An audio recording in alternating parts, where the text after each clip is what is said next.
WBCS optional psychology, যারা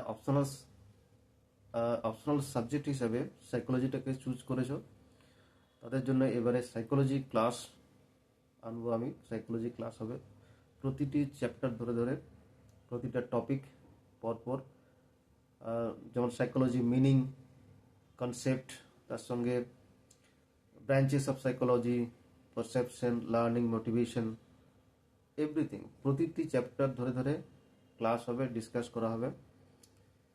আর প্রতিটি topic থেকে বিভিন্ন রকমের কী ধরনের কোশ্চেন আসতে পারে, কী রকম কোশ্চেন হয়, প্রত্যেকটা জিনিস ডিসকাস করা হবে। এরপর নেক্সট পরপর ক্লাসগুলো হবে।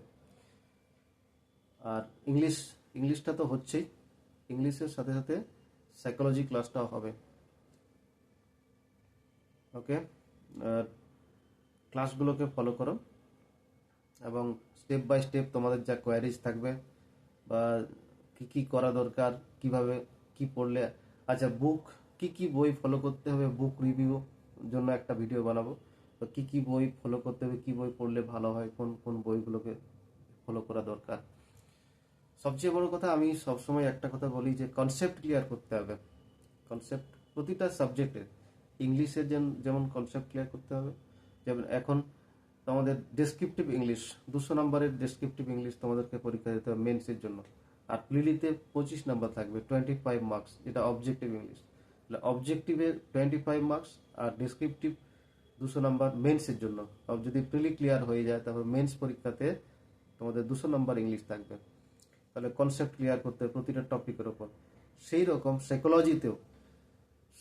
সাইকোলজিতেও তোমার প্রত্যেকটা চ্যাপ্টার টপিকগুলোকে পরপর স্টেপ বাই স্টেপ কনসেপ্টটাকে ক্লিয়ার করতে হবে। কি জিনিস, যেমন পারসেপশন কি, মোটিভেশন কি, সব কিছু। সাইকোলজি ব্রাঞ্চ কি কি, সাইকোলজি মানে কি, সাইকোলজি উৎপত্তি, এরকম যা কিছু জানা দরকার ডিটেলস জানতে হবে। এখানে কোনো সাজেশন বা কোনো কমন এইসব চলবে না।